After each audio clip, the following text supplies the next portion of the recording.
بے حیا کہہ دے ممکن ہے میری اس گفتگو کو سن کر، لیکن واللہ بے حیائی کی بات نہیں کرنے چلا بلکہ دل کا درد پیش کرنے چلا۔ کوئی بے حیا کہے تو لاکھ کہہ دے، اس لیے کہ شوق نہیں ہے، مجبوری کہلوا رہی ہے۔ جو کہنا چاہتا ہوں، آج ہمارے نوجوان جس فعل بد میں سب سے زیادہ گرفتار ہیں، زنا سے بھی زیادہ، وہ ہے اپنے ہاتھوں سے اپنے اوپر غسل کو فرض کرنا۔ مجھے اس سے آسان اور اس سے باحیا الفاظ اس گناہ کے حوالے کی تشریح کے لیے نہیں مل پا رہے ہیں کہ لوگ اپنے ہاتھوں سے، نوجوان حمام کے اندر بیٹھ کر، بیت الخلاء میں بیٹھ کر، تنہائی میں بیٹھ کر اپنے ہاتھوں سے اپنی عصمت سے کھیلتے ہیں اور وہ اپنے ہاتھوں سے اپنے اوپر غسل کو فرض کرتے ہیں۔ یہ کیا ہے؟ اللہ کے رسول صلی اللہ علیہ وآلہ وسلم فرماتے کہ جو اپنے ہاتھوں سے اپنی شرمگاہوں سے کھیل کر اپنے اوپر غسل لازم کریں، آقا فرماتے اللہ کی، سارے فرشتوں کی اور مجھ محمد کی اس پہ لعنت ہو۔ حضور جس پہ لعنت کریں، جو بے باک لڑکے بے باک چھوکرے ہیں وہ تو زنا کے اڈوں تک جاتے ہیں، لیکن نام میں ہاتھ جو شریف کہلاتے ہیں وہ ڈرتے ہیں کہ زنا سے پکڑ نہ لیے جائیں، عزت نہ چلی جائے، تو وہ اکیلوں میں، بستروں پر، مکانوں میں، دکانوں میں، تنہائیوں میں اپنے ہاتھوں سے اپنے سرمایے کو برباد کرتے ہیں۔ میں اپنا دل کا درد اپنے ان بھائیوں تک پہنچانا چاہتا ہوں، اور آپ کے توسط سے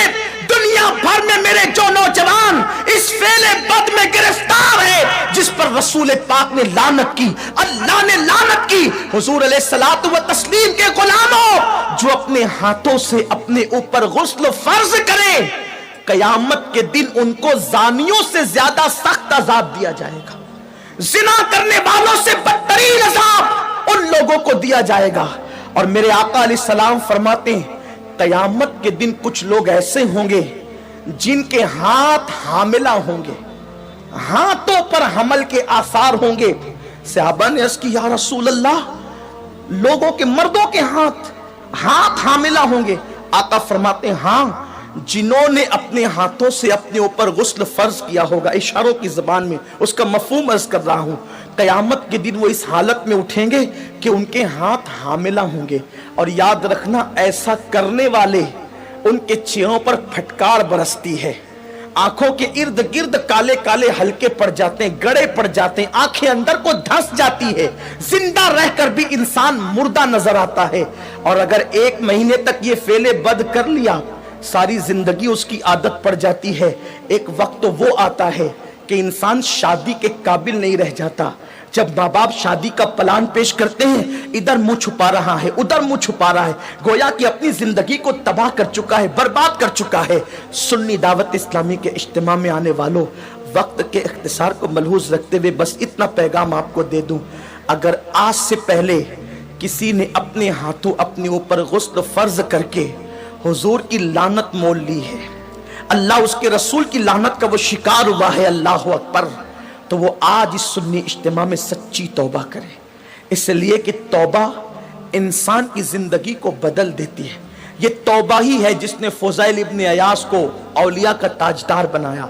یہ توبہ ہی ہے جس نے بشر حافی کو بغداد کے میخانے سے نکال کر کعبے کا مجاور بنایا اور 2 لاکھ حدیثوں کا حافظ بنا دیا۔ یہ توبہ ہی ہے جو انسان کو بہت بلند مرتبے تک لے جاتی ہے۔ آج سچی توبہ کر لیں، اس لیے کہ توبہ کرو گے نجات پاؤ گے۔ ایک حدیث پاک کا خلاصہ اختصار سے اور اپنی گفتگو تمام کروں، جب بھی ایسے گناہ کرنے کو دل چاہے تو اس وقت اتنا سوچنا کہ اللہ دیکھ رہا ہے، اگر یہ سوچ کر کے گناہ چھوڑ دیا تو زندگی کامیاب ہے۔ میرے آقا علیہ السلام نے اس حدیث کو، عبداللہ ابن عمر کہتے ہیں میرا بچپنا تھا، کم و بیش 7 مرتبہ میں نے حضور سے یہ حدیث سنی ہے۔ آقا فرماتے ہیں کفل نام کا بنی اسرائیل میں ایک شخص تھا، ایک جوان تھا، گناہ کرنا اس کی عادت تھی۔ ایک مرتبہ ایک لڑکی کو پیسوں کی ضرورت تھی، محلے میں کسی نے نہیں دیا، سینکڑوں کی ضرورت تھی، اس نے ہزاروں دے دیے۔ لڑکی نے شکرانے کے طور پہ اسے دیکھا،